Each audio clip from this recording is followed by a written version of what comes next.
Sarado yung pinto! Bakit? Ano nangyari? May gusto yumari sa amin.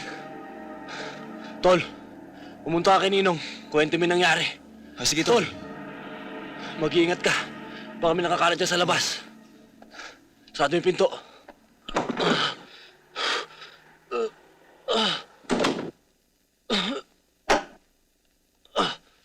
Tara, doon muna tayo sa taas. Gamutin natin sugat mo. Mabigat itong nangyayaring ito. Hindi ko gusto. Ang kapatid mo. Inilublob sa drum na puno ng tubig ang kumari ko. Nang gumanti ka, binweltahan ka. Kung gera ang hinahanap ng mga yan, ibibigay natin sa kanila. Boss, bakit tayo papasok at makikialam sa problema ng inanak nyo? Problema niyang personal yan eh. Labas na tayo riyan. Pero kung tungkol sa negosyo niyong problema, pasok tayo. Huwag mo akong tuturuan ang gagawin ko, ha? Hindi ko kailangan ng opinyon mo. Sino itong bayawak na ito? Kapatid ng isa sa mga nasagupa ni Bumbo sa taxi. At tao rin ni Agapito, na may-ari ng bar na winasak niya. Oh, may ginalaman din sa negosyo ko, ha, Bogi?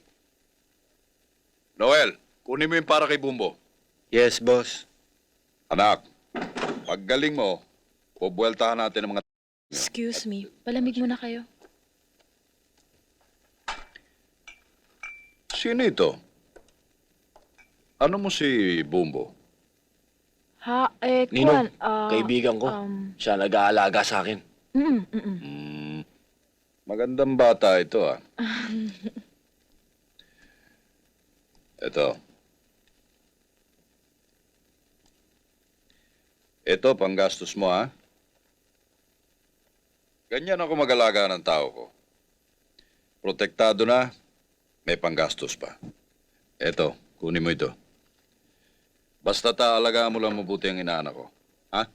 Boss, eto na. Anak, meron akong iiwanan sa'yo. Mabuti na yung habang nagpapagaling kay may proteksyon ka. Hindi lamang sa sarili mo, kundi pati na rin itong magandang babaeng ito. Oh, sa'yo na yan. Pagaling ka, ha? Pagka may problema pa ipaalam mo lang sa akin, ha? Ah,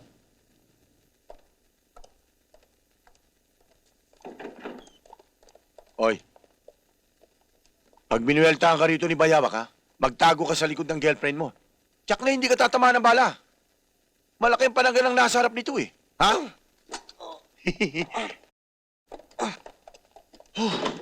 Jinggoy, pakitingnan mo nga kung ano laman ito.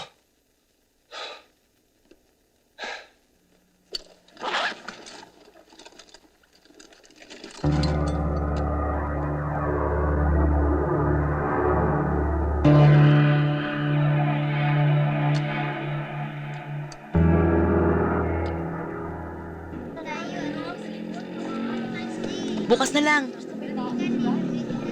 O, paano, Cecil? Mauna na kami O sa'yo. sige, ha? bye!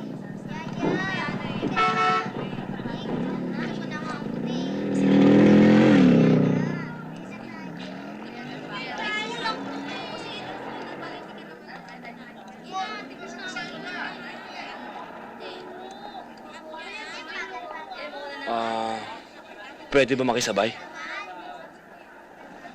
Ay, ikaw pala. Kamusta ka na? Mabuti. Matagal ka yatang nawala. Meron lang akong inalagaan. Inalagaan? Oo, kasi yung isang kaibigan ko, tinamaan ng ligaw na balas sa giliran. Kaya medyo tinulungan ko muna magpagaling. Magaling na ba siya? Masakit pa, pero papalo pa. Ako nga pala, medyo tinubuan akong rosas sa tagiliran eh. Para sa'yo. Kain muna tayo.